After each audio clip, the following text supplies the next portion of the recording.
Hello, everybody.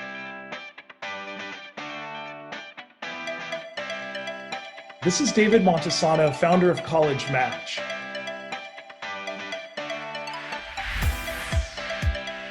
Today, what we're going to talk about is how students and parents are facing new challenges to learning. From the digital divide to pass-fail grading, the challenges of getting online support for learning disability accommodations, ACT and SAT test date cancellations, to on-campus summer enrichment cancellations. And the list, as you know, goes on. The challenge for teaching and learning has never been greater. Today's talk will demonstrate how a top tutoring company and a one-to-one K-12 school have created some proven solutions that we can all learn from that will help improve learning while at home for parents and students who are concerned with the quality of current online offerings. This session and interview is directed at providing tools and solutions that will help alleviate your concerns about the challenges brought by online learning in a classroom setting, such as pre-recorded lectures, right?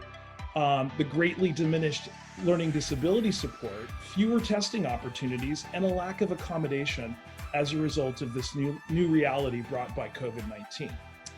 Without further ado, I'd like to introduce Jesse Rosalind. Jesse is the founder of TutorCore and Pacific Prep, and he has been what is described often by parents as the gold standard in online tutoring and K-12 education. He's created two organizations, TutorCore and Pacific Preparatory Academy. And let me just give you a little bit of background on Jesse. After graduating from Stanford, Jesse spent 2 years doing Teach for America before launching his own tutoring company. And he was doing this out of the back of his Ford Escort, driving around the San Francisco Bay Area.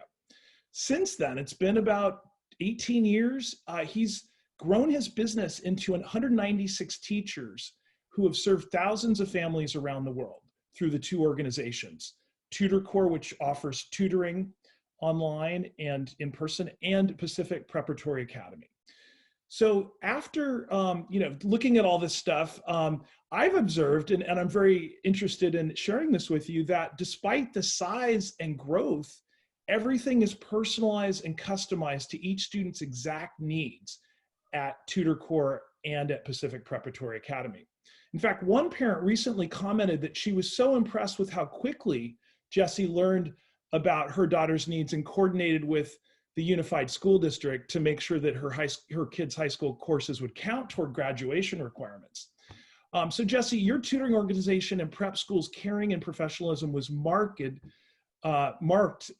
compared to the other organizations that she had worked with. So now we get to the questions. How are you doing, Jesse? I'm doing great. Thanks so much for having me, David. Thank you for being here. We really appreciate it. I know our audience does. So let me just jump right in. I know that you've got two related organizations, TutorCore and Pacific Preparatory. Would you mind briefly explaining what services are offered by each and how they might help families during this time? Absolutely. TutorCore is, as the name implies, tutoring. So we have tutors that are very flexible and can come in and provide enrichment or remedial support.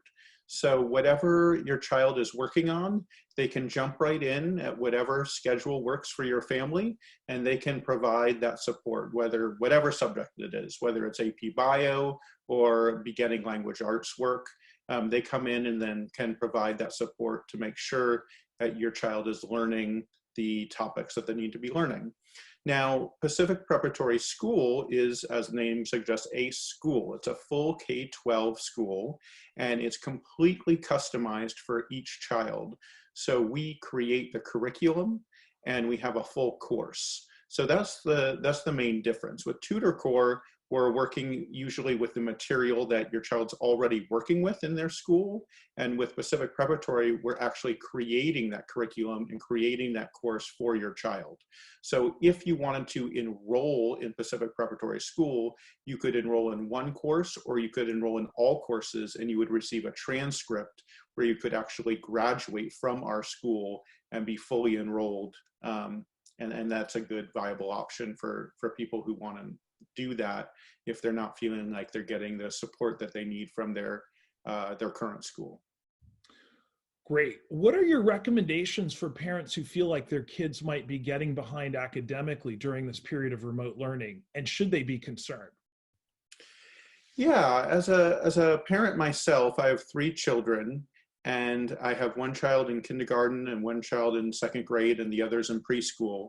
And so I can really relate to this topic. I'm myself concerned about my own kids, looking at whether Milo, my kindergartner, is learning to read, and whether Charlotte, my second grader, is getting the support specifically in math, since that's one of her strengths. And we're concerned that she's basically just working through very basic worksheets, and is not very engaged. So again, I'm really seeing this firsthand as a parent and also as an educator. So broadly speaking, I'm concerned. I'm concerned that overall, kids are not getting the level of instruction that they need, and they're not getting the assessment that they need. So I am not in any way blaming the teachers or the schools. I think that the teachers and the schools have been working so hard. They've been doing the very best they can, but frankly, they're just not used to this model. It's new, and they're trying their best, but what's happening is they are pre-recording videos, and they are signing lessons or linking to online resources like Khan Academy. Then the students are on their own usually, or there's like a brief period of live interaction, but usually on their own. The kids are then expected to work through these lessons. And then there's very little information that gets back to the teacher to see that the student is actually doing those worksheets correctly, that the students they're not actually looking at the student's work in any methodical way. So if you think about the classroom experience, if your child is in the classroom, the teacher is constantly circulating through the classroom, looking over each child's shoulder to see that they're doing the math problem correctly, to correct them. Every couple of minutes, they're there to correct them. This is not what's happening in this distance learning model. There's very little information actually getting back to the teacher to see that the students are making the progress that they need. Now, in contrast, what we're doing, and that's why you mentioned the gold standard, we meet with kids one-on-one, and we set up this whole system of cameras. So we have not only the camera that's facing the child, so you can see their face and their facial expressions, whether they're understanding things, but we also have a doc cam that is facing down on their work. So the teacher, our teacher, can literally see the child as they're handwriting, whether it's math or language arts, or whether it's focused on the textbook and they're reading. We are doing everything we can to mimic what we would do firsthand live if we were in the classroom together. So that's one of the big things, is trying to get information back to either your current teacher or get information back to like a supplementary service like ours, like TutorCore, Pacific Preparatory, where you can actually help dive in and get into the details of what your kid is actually doing, what progress they're actually making. That's helpful. And what are some tips specifically that you have for parents who are both working and can't necessarily oversee their children's remote learning situation? This is super tough. My wife's a physician and an essential healthcare worker at UCSF. I, as you know, am the head of school at Pacific Preparatory and TutorCore, so I'm working full time. We have three young children, and it's a very tough time. I know each family's individual circumstances are different, so as much as possible, if you can set up a structure and routine that basically allows the parents to work and also allows the kids to focus on their learning in a way that gives the kids and the parents breaks. So one thing that I would see is like setting up in the morning a routine where if your school has, a setup where sometimes they meet online for the first 30 minutes in a Zoom call, you have the kids set up, you have a schedule written down, maybe on the fridge or on a Google Doc, so that the kids know where they have to be, and as much as possible, keep that schedule the same Monday through Friday. and then be realistic. Maybe your family is not generally into watching media, watching TV shows, but maybe there are breaks in the day where, you know, kids have a learning break where they do get to watch a 30-minute show as a reward. And then there's some time where they can go outside in the backyard to play for half an hour. Setting up even game times like playing checkers or chess or other games. These are very educational opportunities. So working in all these things, and if you have other like grandparents or friends that can engage your kids on Zoom, meeting with them and setting up regular meetings with them to learn, that can also help and provide some support if you have those people in your life. What are some resources for parents right now who are looking to supplement their work, the work that their kids are doing at school to make sure they're at grade level in the core subject areas? Yeah, as I alluded to before, this is a main concern of mine for my own kids and as an educator, you know, for all students. As a parent myself, I want to know, what do my kids need to know for their grade level, and are they learning it?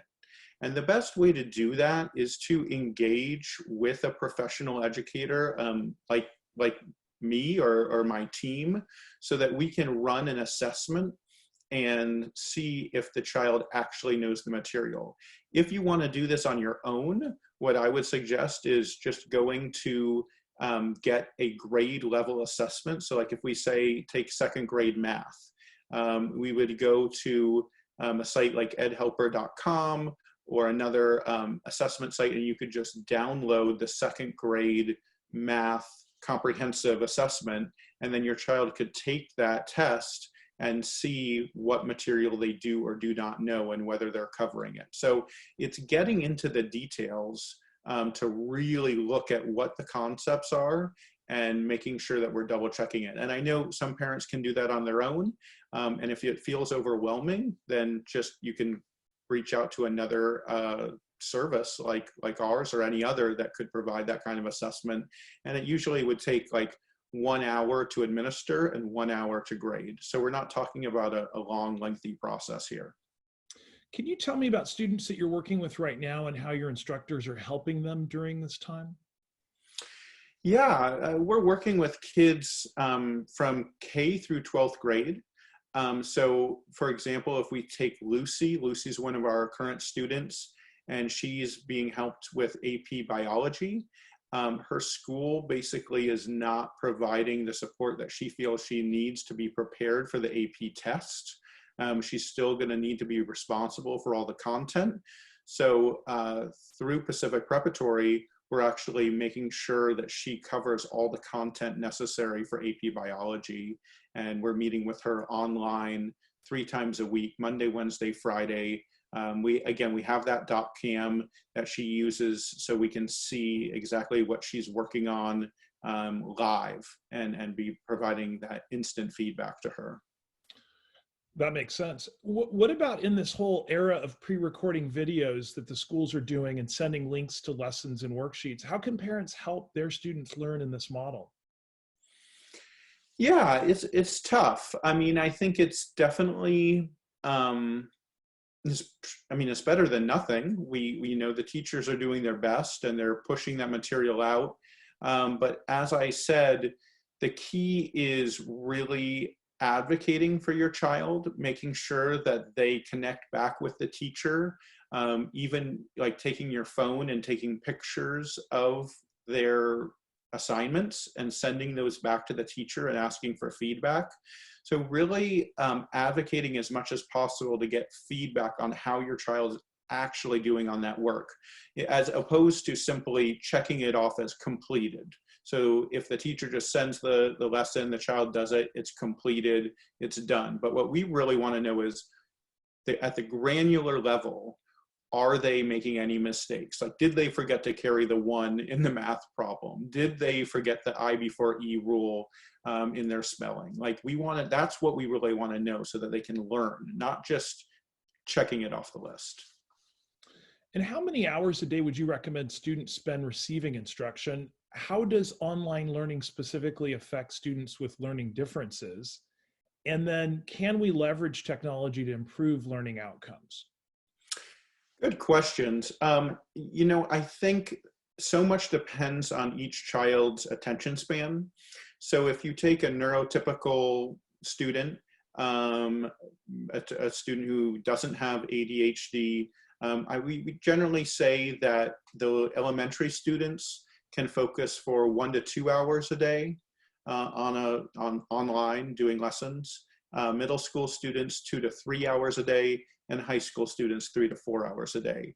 Now, of course, that needs to be individualized because each child, you might have a high schooler that is more able to do 2 hours rather than 3 to 4.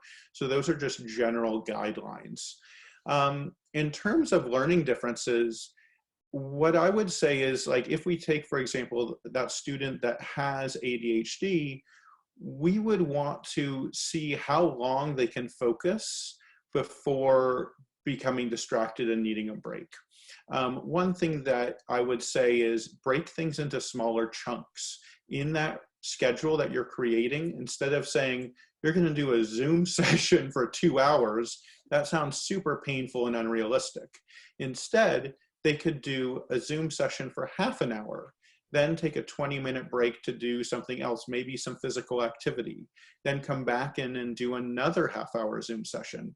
And because we're working online in terms of leveraging technology, logistically, if like we have a tutor drive to your home, it's not that reasonable to have them come for, say, 20 minutes or half an hour and then just hang out for an hour doing nothing and then jump back in.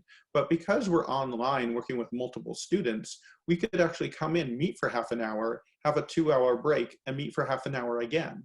So everything can be customized a little bit more for kids with learning differences.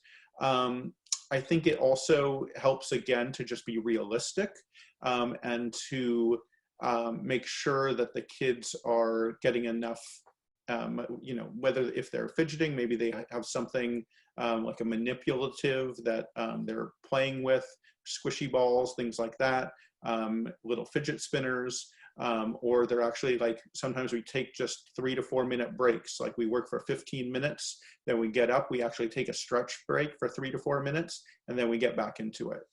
So really doing kind of the same kind of differentiated instruction that we would do in the classroom, but in some ways we have even more capacity to adjust online. Great. What's the story, by the way, behind Tutor Core Foundation scholarships, and how many students have you served there? Yeah, thanks for asking. I started the Tutor Core Foundation in 2004 as part of a corporate philanthropy model where we really want to be able to serve all types of students.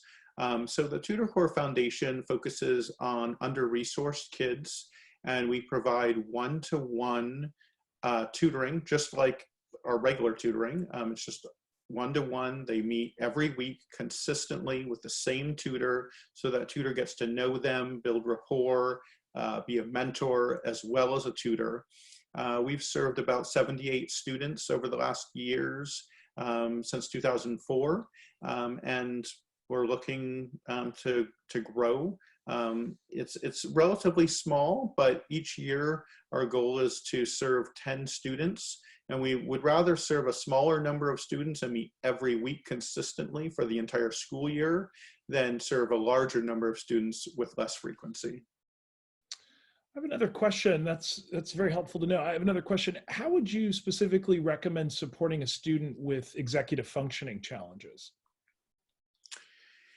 Yeah, well, I do think this is more of a challenge than in a typical classroom, where in the classroom, if a student has executive functioning challenges and they're might also be having trouble focusing and figuring out how to plan things out, you have the teacher that is basically able to stop by their desk every couple of minutes and make sure they're on task, make sure they understand what's coming up next in the plan.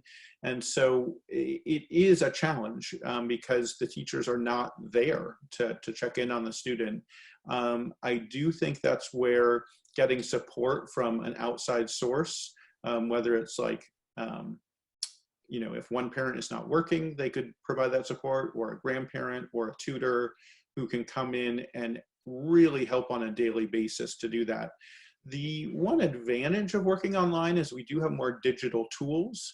So our tutors can help support a child that has executive functioning challenges by consistently sharing their screen and looking at Google Docs and the Google Calendar to really get into what assignments they have to do today, making sure that they know what the plan is, making sure that they have opportunities to check in with their teacher, with their tutor, with their parents. So I do think it is harder than in person with executive functioning challenges, but we do have some tools that we can use in terms of calendaring and focusing. Wonderful. And how can parents take advantage of summer to help their kids stay on track? Yeah, this is, just a brave new world. Everyone is trying to figure out when schools are going back into session. Gavin Newsom just talked about having schools potentially start in July. I do think that since summer programs, summer camps are most likely to be canceled, it is a great opportunity for students to catch up and make sure that they're prepared when they do return to school. I'd go back to that comment that I said before about assessments. Start with an assessment to make sure you know what your child needs to learn, and then focus on delivering that content, whether it's through your classroom teacher in distance learning or whether it's through PAC Prep or one of our tutors. Very good. And how can one-to-one instruction supplement students' distance learning plans, say right now if they're getting distance learning through their school or something like that? Yeah, that's a great comment. I would say that many of our students right now are getting support with their distance learning. So it's basically you're getting your curriculum, you're getting your lesson plans from your teacher, from your public school or your independent school, and then you basically don't have someone that's there to help you. If your parents are both working and, especially teenagers are resistant to help from their parents, it's great to have a tutor that can come in and provide that one-on-one support, because the kids aren't as readily able to ask their teacher for help. It's just, there's that barrier. The teacher's not there in the classroom. So it's literally having that support structure with someone who they can ask how to do this question, how to do this problem. It's so helpful. I mean, I think personally, my wife and I were wondering whether we wanted to have Charlotte and Milo, our two kids, get that support, or whether it was going to be enough for them to get the material from distance learning. And once we actually signed them up with TutorCore, we were like, oh my God, this is the best thing we ever did. I mean, my wife said, I'm the wife of the owner of the company, and I didn't realize how helpful this would be. It's like night and day. That's great. Thank you for sharing that. And for our viewers and listeners, we have a complimentary offer, which is a consultation with Pacific Prep's Dean of Students to create a personalized learning plan. And just so that your audience understands, Jesse, if they email info@pacificpreparatory.com or call 314-PAC-PREP, they can get through and reserve that offer. Is that correct? Absolutely. Yeah, it's our pleasure to be able to help families in our community. And again, this is an opportunity, complimentary, to call in to talk about whatever challenges you're facing. Explain to us what currently is going on for your child's academics, what is going on in your distance learning, because there's so many, every school and every teacher is different in terms of what they're delivering and how they're delivering it. And then we can come up with a learning plan that's customized for your child and recommend next steps. Well, this has been just extremely helpful. I've learned a lot, and I'm sure our audience has too. And I just want to thank you, Jesse, so much for taking the time to talk to us today. Thank you, David. It's my pleasure to be here, and just great to talk with you.